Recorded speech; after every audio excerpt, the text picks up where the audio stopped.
হরে কৃষ্ণ, রাধে রাধে। প্রভুজি ও মাতাজিগণ, আজকে আমি আপনাদের কাছে অনেক মূল্যবান কিছু প্রশ্ন ও তার উত্তর নিয়ে এসেছি। চলুন শুরু করা যাক। প্রশ্ন: অনেকে বলেন যে এখন কৃষ্ণ ভজন করার সময় হয়নি, তবে কখন আমাদের কৃষ্ণ ভজন করার সময়? এর উত্তরে বলতে হয়, কৃষ্ণ ভজন করতে সময় কারোর জন্য অপেক্ষা করে বসে থাকবে না। প্রহ্লাদ, ধ্রুব প্রমুখ ভক্তগণ শিশুকাল থেকে কৃষ্ণ ভজন করেছেন। যারা অতীব গণ্ডমূর্খ তারাই চিন্তা করে যখন রক্তের তেজ শুকিয়ে যাবে, মাথার চুলগুলো পেকে ঝরতে থাকবে, চোখে ছানি পড়তে থাকবে, মলমূত্র কফপিত্ত বায়ুতে শরীরের নাড়িভুঁড়ি বোঝাই হয়ে যাবে এবং রোগ ব্যাধিতে ভুগতে ভুগতে পক্ষাঘাতগ্রস্ত হয়ে বিছানায় মলমূত্র ত্যাগ করতে হবে, ঠিক তখনই খুব করে নেচে গিয়ে হরিভোজনের প্রয়াস নেওয়া যায়। প্রায়শই দেখা যায় বাস্তবিক সেই সব মূর্খরা পরিবারের সবার কাছে বিড়ম্বনা ও ঘৃণার পাত্র হয় এবং সবাই তার মৃত্যু কামনা করে, যাতে সে শীঘ্রই এই জগৎ থেকে বিদায় নিয়ে নরকলোকে গিয়ে হাজির হয়। মূর্খেরা সত্যিই হরিভোজনের সময় পায় না। এই সম্বন্ধে শ্রীপাদ শঙ্করাচার্য বলেছিলেন, শিশুরা খেলায় মগ্ন, যুবকেরা যুবতীদের সাথে তথাকথিত প্রেমালাপে মগ্ন এবং বৃদ্ধরা ব্যর্থ জীবন সংগ্রামে নিজেদের অবস্থাটা একটু গুছিয়ে নেওয়ার চিন্তায় মগ্ন। কিন্তু হায়, জীবনের যথার্থ উদ্দেশ্য সম্বন্ধে জানতে, পরম তত্ত্বজ্ঞান বা ব্রহ্মজ্ঞান সম্বন্ধে অনুসন্ধান করতে কেউই প্রস্তুত নয়। শ্রীমদ্ ভগবতে উল্লেখ রয়েছে, মানুষের আয়ু বড়জোর 100 বছর, কিন্তু যে ব্যক্তি অজিতেন্দ্রিয় তার সেই 100 বছরের অর্ধেক সময় অনর্থক অতিবাহিত হয়, কারণ অজ্ঞানের অন্ধকারে আচ্ছন্ন হয়ে রাত্রিবেলায় সে 12 ঘন্টা ঘুমিয়ে থাকে। অতএব এই প্রকার ব্যক্তির আয়ুষ্কাল 50 বছর। শ্রীমদ্ ভগবতে আরও বলা হয়েছে, তারপর বাকি আয়ুষ্কালের মধ্যে হিসাব করলে দেখা যায়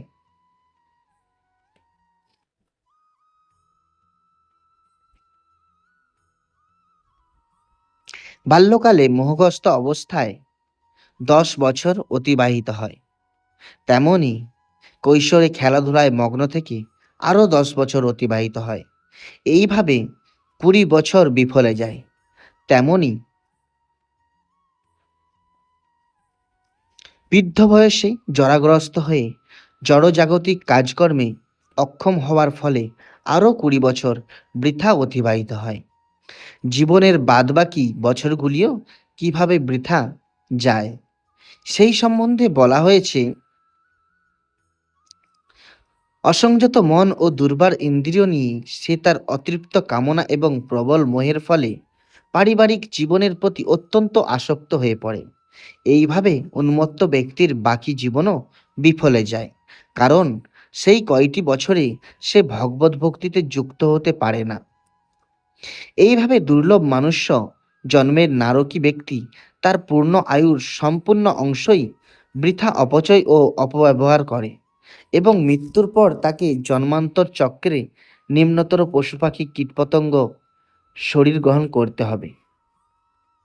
অত্যধিক দুর্বুদ্ধি সম্পন্ন মানুষেরা গাধার মতো পরিশ্রম করতে, শূকরের মতো ভোগবিলাস করতে, আর কুকুরের মতো চেঁচামেচি করতে, বিড়ালের মতো চুপচাপ বসে থাকতে, নানাভাবে সময় দিতে পটু, কিন্তু পরম নিয়ন্তার শরণাপন্ন হতে কেউ চায় না, কারণ পরমেশ্বরের প্রতি মন দিতে তাদের নাকি সময়ই নেই।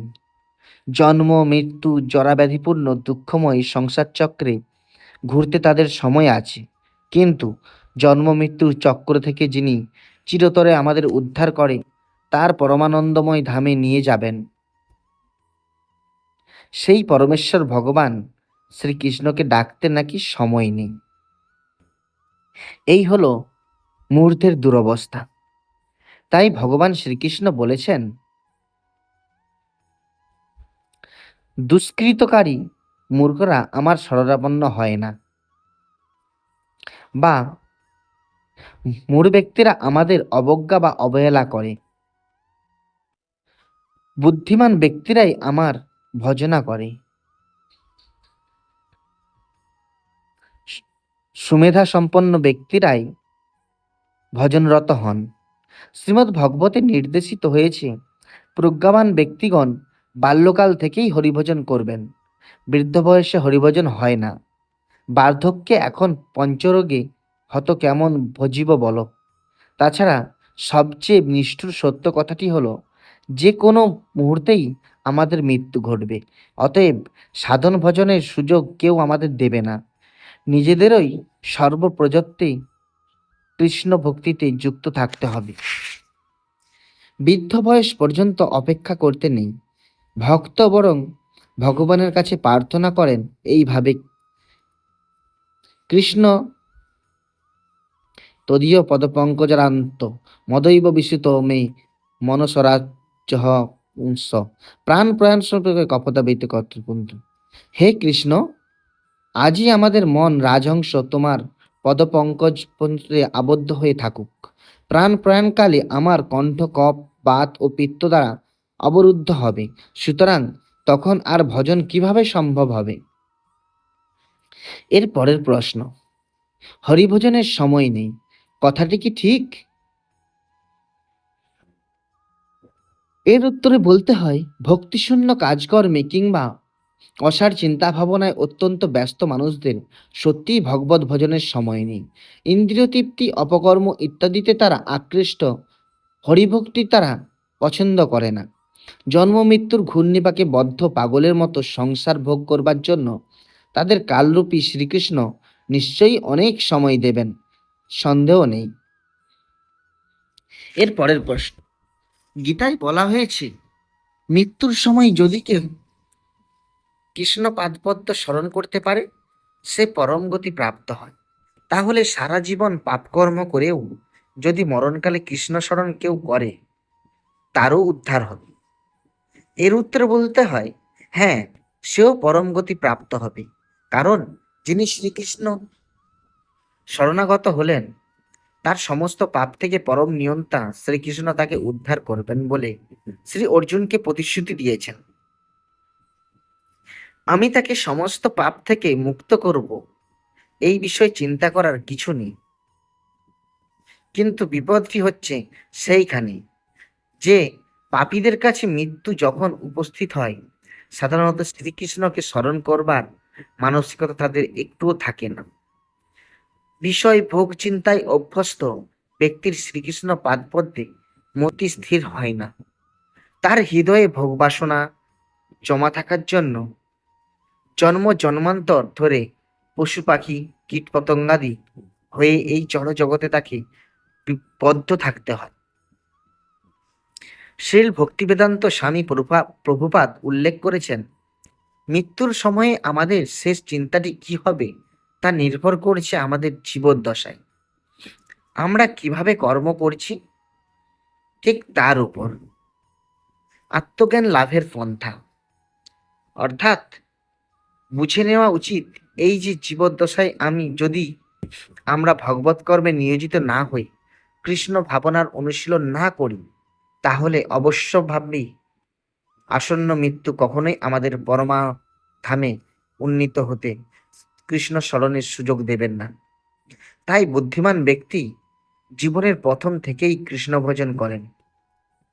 কৌমার আচরেত প্রাজ্ঞ, শৈশব থেকেই হরিভজন করা উচিত।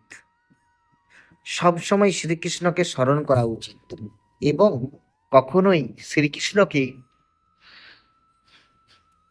বিস্মিত হওয়া উচিত নয়। এর পরের প্রশ্ন, কলিযুগের মানুষকে কেন এত কম আয়ু দেওয়া হলো? এর উত্তরে বলতে হয়, বেশি আয়ু নিয়ে থাকলে জগতে আরো বেশি পরিমাণে উচ্ছৃঙ্খলতা বৃদ্ধি পাবে। কলির মানুষ ধর্মজ্ঞানহীন হয়ে যা ইচ্ছে তাই করতে শুরু করবে। রাক্ষস পিশাচের মতো তারা মাছ, ব্যাঙ, কাক, মোরগ, গরু, শুকর, কুকুর, ছাগল, বানর, মানুষ ইত্যাদির রক্ত, মাংস, হাড়পিত্ত খাবে আর হিংস্র পশুর মতো আচরণ করবে। তারা রোজ রোজ ক্রমবর্ধমান মাদকাসক্ত হয়ে চা, বিড়ি, সিগারেট, গাঁজা, তামাক, খৈনি, দোক্তা, জর্দা, মদ, আফিং, হিরোইন, চরস, এলএসডি ইত্যাদি জঘন্য জিনিস সেবনপূর্বক যে কোনো অশালীন অসামাজিক আচরণ করতে কুণ্ঠাবোধ করবে না। তারা হাটে বাজারে ঘরে রাস্তায় কলির আড্ডা বসিয়ে তাস, জুয়া, পাশা, দাবা, লটারি ইত্যাদি খেলে সময় ও ধনসম্পদ নষ্ট করবে।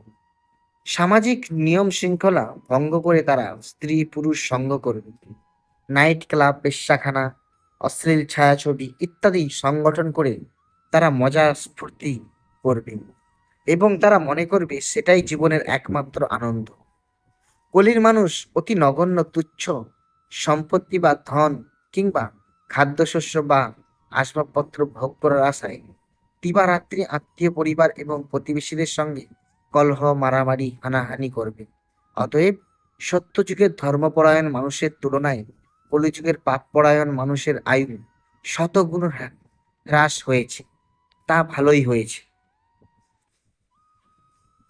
অবশ্য কলির শেষ পর্যায়ে আয়ু আরো 5 থেকে 10 গুণ অবধি হ্রাস পাবে। এর পরের প্রশ্ন, জীবনে কোনোদিনও কৃষ্ণ নাম করা হলো না, হরিকথায় যার মন নেই, কেবল মৃত্যুর সময় একখানি গীতা মরার বুকের উপর রেখে বলো হরি হরি বল করলে কি লাভ হয়?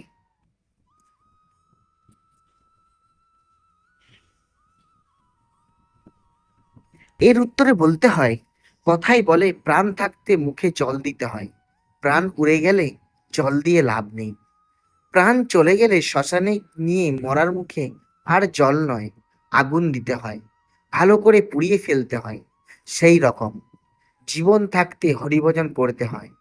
সেই সৌভাগ্য যদি না থাকে তবে ভগবানের মুখ নিঃসৃত বাণী লিপিবদ্ধ হয়েছে যে গীতা শাস্ত্রে, সেই গীতার স্পর্শন ও দর্শন করে মৃত্যুবরণ করলেও কিছুটা মঙ্গল হয়। আর সেই সৌভাগ্যও যদি না থাকে তবে মৃত্যু অবস্থায় দেহের ওপর কেউ যদি গীতা রাখে তবে নাই মামার চেয়ে কানা মামা ভালো। এই জ্ঞানে একটু মঙ্গল হতেই পারে। এর পরের প্রশ্ন, গৃহকর্মে ব্যস্ত থাকি, কৃষ্ণ স্মরণ কখন করব? এর উত্তরে বলতে হয়, লীলা পুরুষোত্তম শ্রীকৃষ্ণ গ্রন্থে কিভাবে লোকে কর্মব্যস্ত জীবনে কৃষ্ণকে স্মরণ করে তার বর্ণনা দিয়ে শ্রীল প্রভুপাদ উল্লেখ করেছেন, গোপীরা এতই ভাগ্যবতী যে তারা সকালবেলায় গাই দোয়ার শস্য থেকে তুষ ঝাড়া, দধিমন্থন করা ইত্যাদি প্রাত্যহিক কাজকর্মের মধ্যে 24 ঘন্টাই শ্রীকৃষ্ণের দর্শন ও তাকে চিন্তা করতেন। রান্না করা, বাসন মাজা, ঘর দুয়ার ধোয়া, ঝাড়ু দেওয়া ইত্যাদি কাজকর্মের সময়ও গোগমায়েরা সব সময় কৃষ্ণ ভাবনায় আবিষ্ট ছিলেন। বিভিন্ন কাজে মগ্ন যে কোনো মানুষেরই কৃষ্ণ ভাবনা অনুশীলনে গোপীদের আদর্শ ও পন্থাই অনুসরণীয়। ভয়ঙ্কর মহাযুদ্ধে অর্জুনকে শ্রীকৃষ্ণ বলেছিলেন, সর্বেষু কালেজু মাম অনুসর, যুদ্ধ চ সর্বদা আমাকে স্মরণ, করতে করতেই যুদ্ধ চালিয়ে যাও। প্রতিক্ষণ কৃষ্ণ ভাবনায় আবিষ্ট ব্যক্তি কখনো জড় কলুষতার দ্বারা প্রভাবিত হন না। ভগবদ্গীতায় প্রতিপন্ন হয়েছে যে যিনি প্রতিনিয়ত শ্রীকৃষ্ণ চিন্তায় নিমগ্ন, সমস্ত যোগীদের মধ্যে তিনি সর্বশ্রেষ্ঠ। এর পরের প্রশ্ন, কেউ হয়তো মরবার কথা নয় অথচ মরল, এই রকম দুর্ঘটনা ঘটে কি? এর উত্তরে বলতে হয়, ব্যাসপিতা শ্রী পরাশুর মুনি সীতাদেবীকে পিতা রাজর্ষি জনকের কাছে উল্লেখ করেছিলেন, কারো আয়ু যখন শেষ হয়ে যায় তখন সে রোগাক্রান্ত হয়ে মারা যায়, কেউ বা হঠাৎ মৃত্যু মুখে পতিত হয়। অর্থাৎ কারো মৃত্যু ঘটনার মূল কারণ সূত্রটি হলো তার আয়ুর সমাপ্তি। আমাদের কাছে দৃশ্যমান কোনো একটি ঘটনাকে কারো মরা আপাত কারণ রূপে প্রতীয়মান হয় বটে, কিন্তু আসল কারণটি হলো তার আয়ুর সমাপ্তি। কথা প্রসঙ্গে বলা যায়, আমাদের কর্মের মাধ্যমেও নির্ধারিত হয় আমাদের আয়ু। যেমন শ্রীমদ্ ভগবতে বলা হয়েছে, যে ব্যক্তি সাধুজনের প্রতি উৎপীড়ন করে অজান্তেই তার আয়ুষ্কালের মেয়াদ কমে যায়, অর্থাৎ অকাল মৃত্যু ঘটে। সাধুগুরুর অনুগত্যে সাধন ভজন বলে আয়ু বৃদ্ধিও হয়।